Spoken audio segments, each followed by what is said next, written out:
Aviators, this is Kaylee, and today I'm going to show you the trim system on an aircraft, and most importantly, how to use it. Trim wheel and tabs have been used in airplanes for decades, typically found on the outer edges of the ailerons, rudders, and elevator. They live up to their names by allowing the pilot or pilots to control the airplane's trim during the flight. Trim tabs are just one of the many components found in most airplanes, but they still play a key role in their overall function. Without trim tabs, pilots would have to apply greater force and energy to stabilize the airplane at high altitude.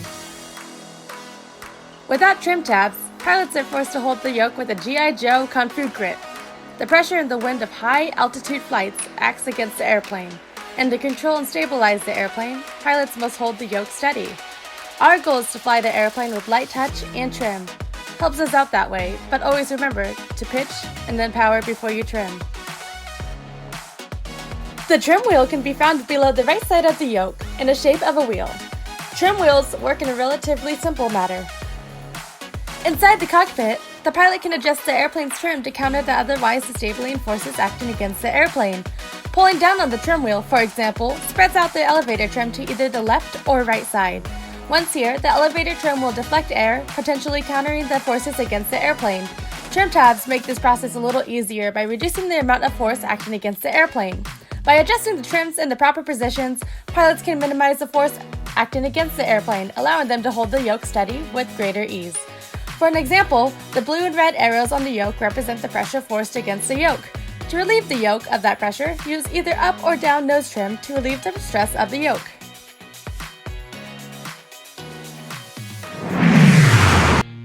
Here we see the trim wheel, or crank, being manipulated by the pilot.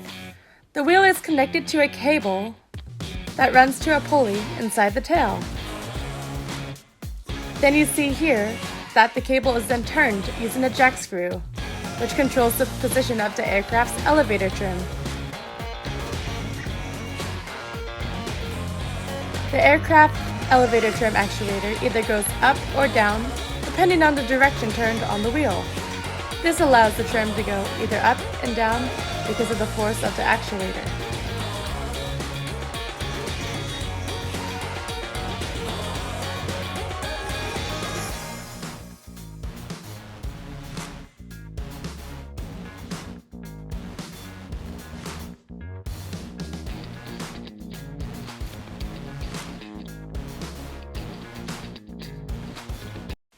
Another example is, as shown on the diagram, the pilot's action is transmitted by a cable or rod that links to a mechanical arm, which moves the elevators.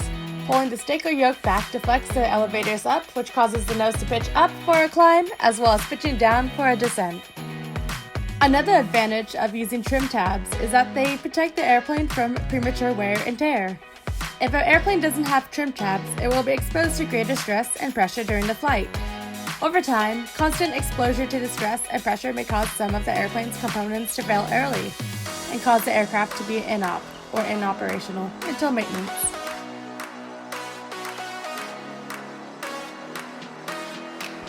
Do you have any questions on the trim system? Drop them down below. Thank you, and fly on. And don't forget, pitch, power, and trim, y'all.